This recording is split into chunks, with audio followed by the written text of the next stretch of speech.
Hello guys, कैसे हैं आप लोग। मैं रिक्की और हमारे यूट्यूब चैनल निर्मला निर्वाण क्लासेस में आप सभी का हार्दिक स्वागत है। तो विजयनगर साम्राज्य चल रहा था, मध्यकालीन भारत पढ़ रहे थे हम लोग, और मध्यकालीन भारत में विजयनगर साम्राज्य का कुछ पॉइंट यहाँ तक आया है और इसके बाद एक वीडियो और बनेगी विजयनगर साम्राज्य पर, उसके बाद विजयनगर साम्राज्य का एंड हो जाएगा। तो आइए हम लोग जो विजयनगर साम्राज्य का ये मिडिल पॉइंट है, आइए इसका जहाँ से पॉइंट छूटा था उसके बाद से पॉइंट देखते हैं आगे क्या है।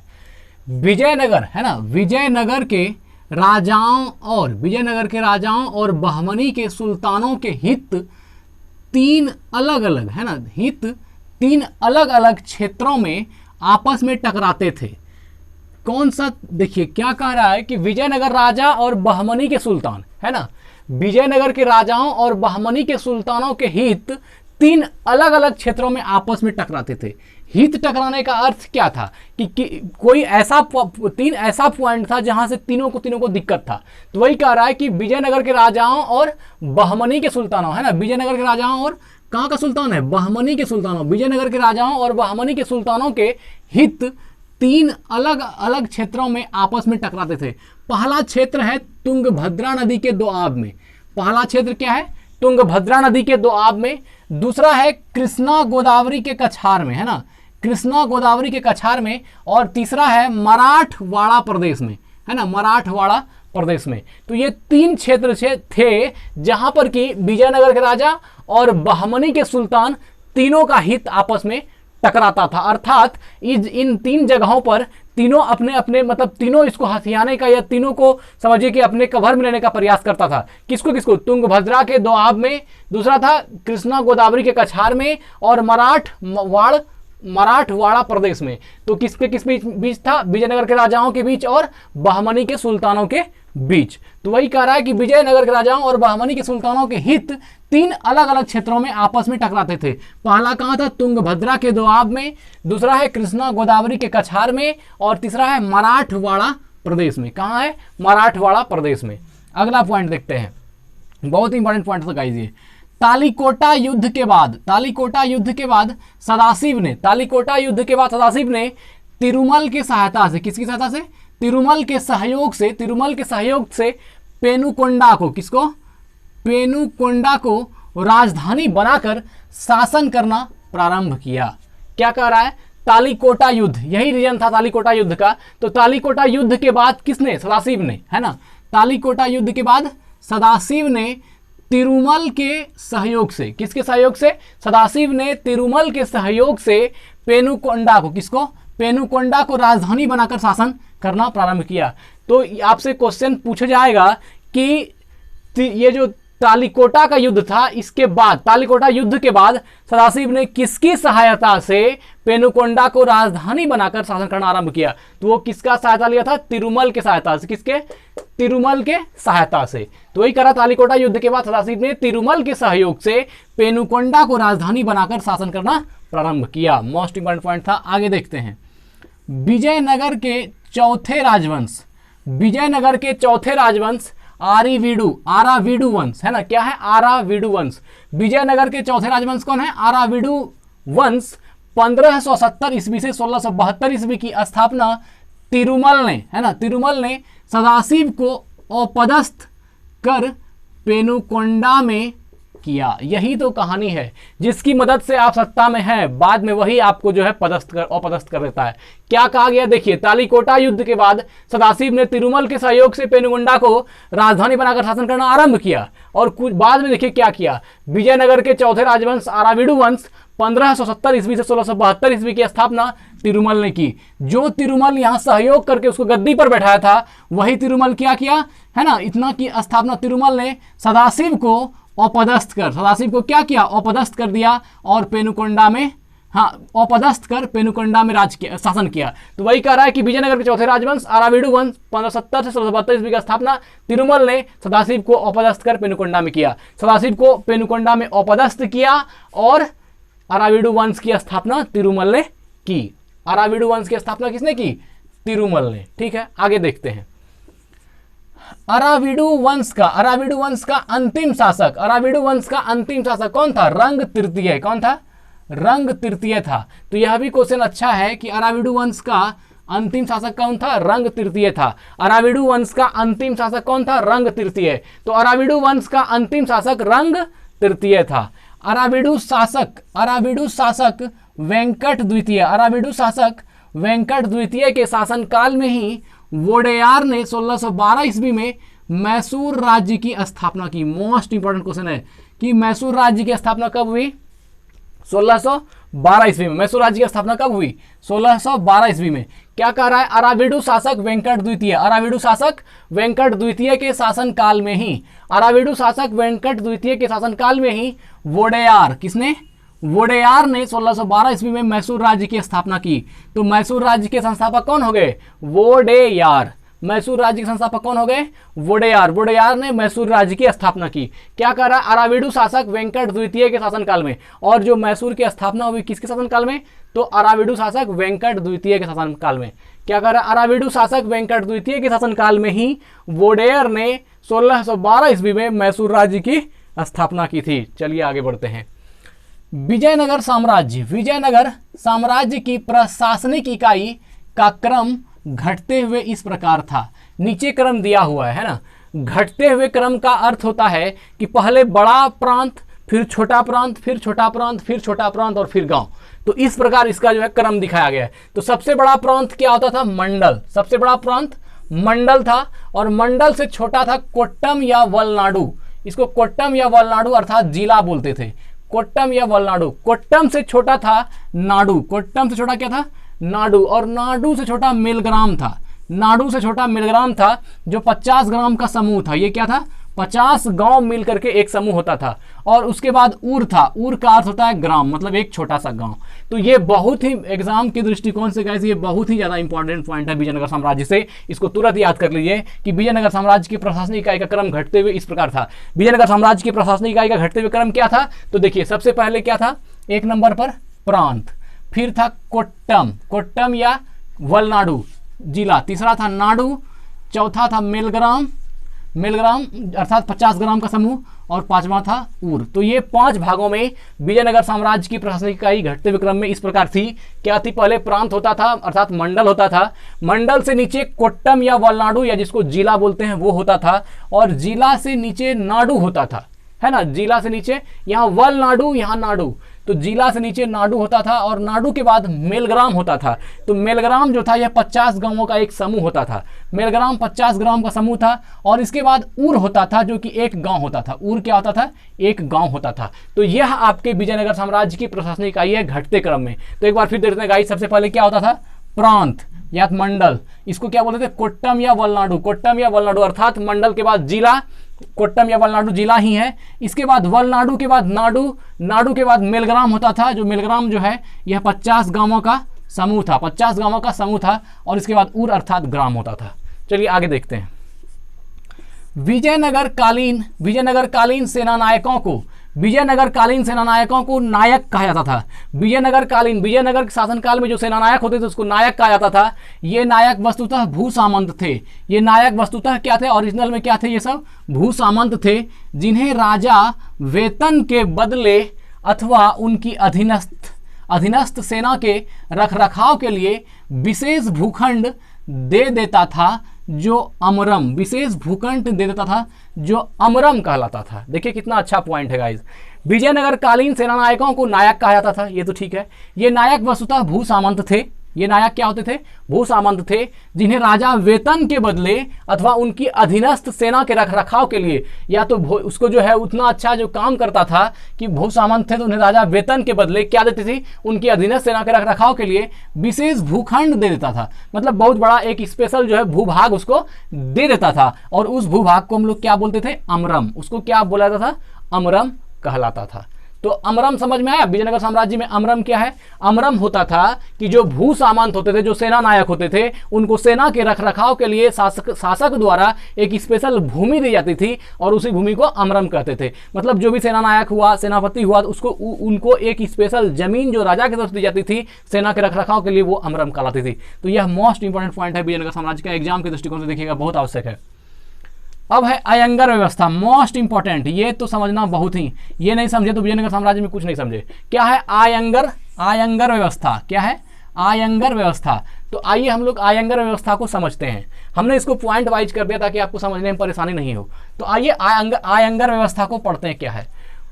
प्रशासन को सुचारू रूप से संचालित करने के लिए प्रत्येक ग्राम को प्रशासन को सुचालित रूप से संचालित करने के लिए प्रत्येक ग्राम को एक स्वतंत्र इकाई के रूप में संगठित किया गया। देखिए सेंटेंस क्या कह रहा है, प्रशासन को सुचारू रूप से संचालित करने के लिए, मतलब अच्छी तरह से शासन व्यवस्था बनी रहे, सुचारू रूप से शासन हो, उसके लिए क्या कर रहा है, प्रशासन को सुचारू रूप से संचालित करने के लिए प्रत्येक ग्राम को एक स्वतंत्र इकाई के रूप में संगठित किया गया था। इन संगठित ग्रामीण इकाइयों पर शासन हेतु 12 प्रशासकीय अधिकारियों की नियुक्ति की जाती थी। कितने? 12, है ना। इन संगठित ग्रामीण इकाइयों पर शासन हेतु 12 प्रशासनिक अधिकारियों की नियुक्ति की जाती थी, जिनको सामूहिक रूप से आयंगर कहा जाता था। इसको सामूहिक रूप से क्या कहा जाते थे? आयंगर कहा जाता था। तो आयंगर किसी एक व्यक्ति के किसी पद को नहीं कहा गया है, आयंगर 12 व्यक्तियों का एक समूह को कहा गया है। आप देखिए क्या है, प्रशासन को सुचारू रूप से संचालित करने के लिए प्रत्येक ग्राम को एक स्वतंत्र इकाई के रूप में संगठित किया गया। संचालन अच्छी तरह से हो, इसके लिए क्या किया गया कि प्रत्येक ग्राम को एक स्वतंत्र इकाई के रूप में संगठित किया गया। और देखिए, इन संगठित ग्रामीण इकाइयों पर शासन हेतु, अब जो संगठित ग्रामीण इकाई बन गया तो उस पे शासन करने हेतु, उस पे शासन हेतु 12 प्रशासकीय अधिकारियों की नियुक्ति की जाती थी। अब वह जो संगठित किया गया ग्रामीण व्यवस्था है, उसको उस पर शासन करने के लिए 12 प्रशासकीय अधिकारियों की नियुक्ति की जाती थी। और यह जो 12 प्रशासक अधिकारी नियुक्त होते थे, इन 12 प्रशासक अधिकारियों की जो मंडली होती थी, उसी को हम लोग क्या बोलते थे? आयंगर। उसी को क्या कहते थे? आयंगर। तो विजयनगर साम्राज्य में आयंगर को समझना बहुत ही आवश्यक है। फिर देख लेते हैं, प्रशासन को सुचारू रूप से संचालित करने के लिए प्रत्येक ग्राम को एक स्वतंत्र इकाई के रूप में संगठित किया गया। प्रत्येक ग्राम को एक स्वतंत्र इकाई के रूप में संगठित किया गया था। ये तो सही है कि शासन व्यवस्था अच्छी तरह बनी रहे, उसके लिए क्या किया, प्रत्येक ग्राम को स्वतंत्र इकाई के रूप में अलग अलग बांट दिया, है ना, के रूप में संगठित किया गया। और इन संगठित ग्रामीण इकाइयों पर शासन करने के लिए, है ना, शासन हेतु 12 प्रशासकीय अधिकारियों की नियुक्ति की गई। 12 प्रशासक अधिकारी उस पर शासन करने के लिए बनाए गए, है ना, नियुक्ति की जाती थी, जिनको सामूहिक रूप से, और इन 12 अधिकारियों को सामूहिक रूप से आयंगर कहा जाता था। क्या कहा जाता था गाइज? आयंगर कहा जाता था। बहुत इंपॉर्टेंट पॉइंट है। आगे देखते हैं, आयंगर अवैतनिक होते थे, अर्थात आयंगर के जो अधिकारी थे उनको पैसा उसा नहीं मिलता था, अवैतनिक होते थे। इनकी सेवाओं के बदले सरकार इन्हें पूर्णतः लगान मुक्त, एकदम 100% लगान मुक्त एवं कर मुक्त भूमि प्रदान करती थी। कहा जा रहा है कि वह जो 12 अधिकारी मिलकर के आयंगर बनता था, तो उन आयंगर में जितने सदस्य थे उनको कोई वेतन नहीं मिलता था, अवैतनिक था, कोई पैसा सरकार की तरफ से नहीं मिलता था। तब मिलता क्या था? वो सेवा कैसे दे रहा था? वो सेवा दे रहा था, इनकी सेवा के बदले सरकार इन्हें पूर्णतः लगान मुक्त ऐसा जमीन देता था जिसका कोई लगान उससे सरकार नहीं लेगी, लगान मुक्त एवं कर मुक्त भूमि प्रदान करती थी। मतलब सरकार उसको लगान मुक्त भूमि दे दिया कि जाओ तुम इस भूमि पर शासन करो और उसका कोई लगान हमको नहीं, शासन नहीं, खेती करो और उसका कोई लगान हमको मत देना। बस यही उसको लाभ मिलता था कि लगान मुक्त एवं कर मुक्त भूमि प्रदान की जाती थी सरकार, इसके द्वारा। किसके द्वारा? ये वहां के शासकों द्वारा। तो वही कह रहा, आयंगर अवैतनिक होते थे, इनकी सेवाओं के बदले सरकार इन्हें पूर्णतः लगान मुक्त एवं कर मुक्त भूमि प्रदान करती थी। आगे बढ़ते हैं, आयंगर का पद आनुवांशिक होता था। आयंगर का पद क्या होता था? आनुवांशिक होता था। वह इस पद को बेच या गिरवी रख सकता था। एक आयंगर के अधिकारी को यह अधिकार था कि वह उसको अपने आने वाले बच्चे को भी आयंगर बना सकता है, और साथ ही क्या वह अपने पद को बेच भी सकता है ना, अपने पद को, आयंगर के पद को बेच भी सकता है या अपना पद गिरवी भी रख सकता है। यह व्यवस्था थी आयंगर में। आगे देखते हैं, ग्राम स्तर की कोई भी संपत्ति इन अधिकारियों की इजाजत के बगैर न तो बेची जा सकती थी और न ही दान में दी जा सकती थी। मतलब क्या कह रहा है कि ग्रामीण स्तर की कोई भी संपत्ति, ग्रामीण स्तर, चूंकि वो ग्रामीण स्तर का वही मालिक हुआ आयंगर, तो वही कह रहा है कि ग्राम स्तर की कोई भी संपत्ति इन अधिकारियों की इजाजत के बगैर न तो बेची जा सकती थी और न ही दान दी जा सकती थी। आयंगर जब तक नहीं कहेगा आप उस ग्रामीण स्तर की जमीन को न तो बेच सकते हैं और न ही वह किसी को दान में दे सकते हैं। वही कह रहा है कि ग्राम स्तर की इकाई कोई भी संपत्ति इन अधिकारियों की इजाजत के बगैर न तो बेची जा सकती थी और न ही दान में दी जा सकती थी। आगे देखते हैं।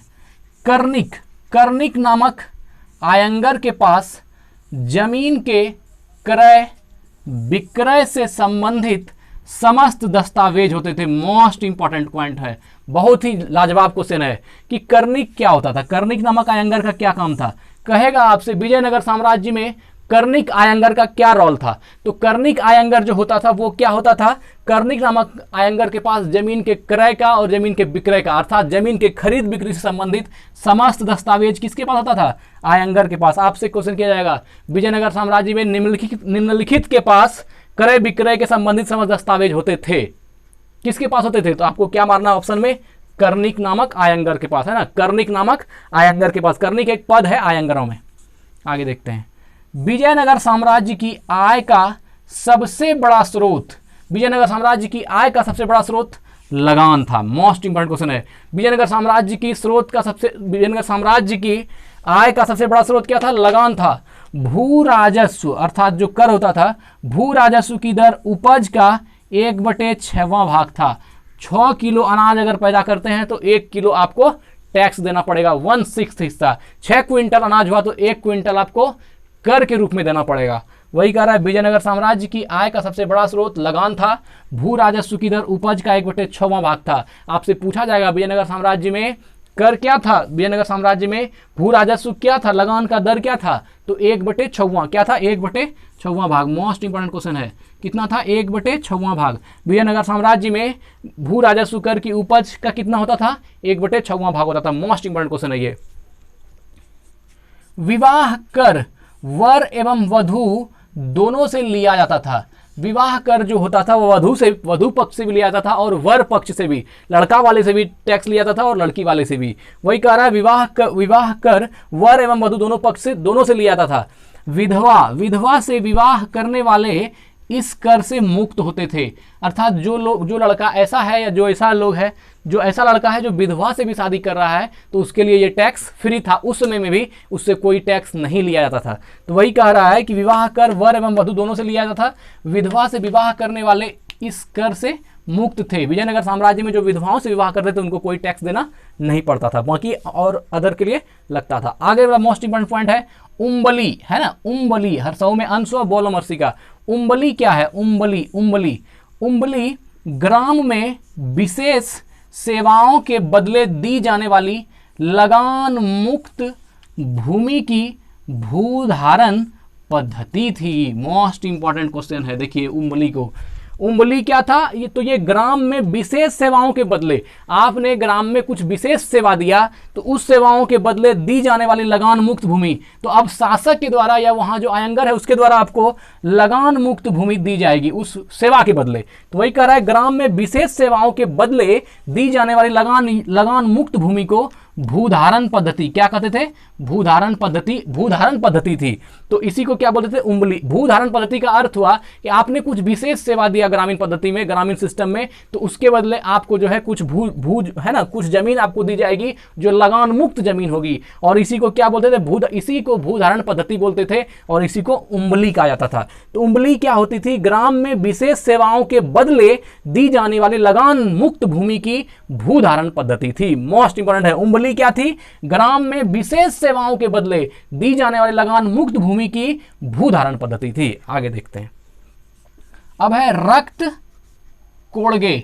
रक्त कोड़गे क्या होता है? रक्त कोड़गे युद्ध में शौर्य का प्रदर्शन करने वाले मृत लोगों के परिवार को दी गई भूमि को कहा जाता था। अब देखिए कुछ सेना है जो शौर्य का काम करता है, अपने साहस का काम करता है। तो रक्त कोड़गे युद्ध में शौर्य का प्रदर्शन करने वाले, कोई सैनिक ऐसा है जो शौर्य का प्रदर्शन करता है, शौर्य में युद्ध में शहीद हो जाता है या कुछ ऐसी घटनाएं होती है, तो उसके लिए युद्ध में शौर्य का प्रदर्शन करने वाले मृत लोगों के परिवार को, अब जो शौर्य जो शहीद हो गया बेचारा, वो तो शहीद हो गया, तो उसके है ना, उसके शहीद होने के बाद जो मृत लोगों के परिवार को दी गई भूमि को कहा जाता था। तो अब जो उनके परिवार में लोग बचे, उनकी वाइफ, उनका बच्चा, उनका भाई बहन जो भी बचा, तो उनको जो भूमि दी जाएगी सरकार की तरफ से या बुझिए शासक की तरफ से या फिर अयंगर की तरफ से, तो उस भूमि को क्या बोलते थे?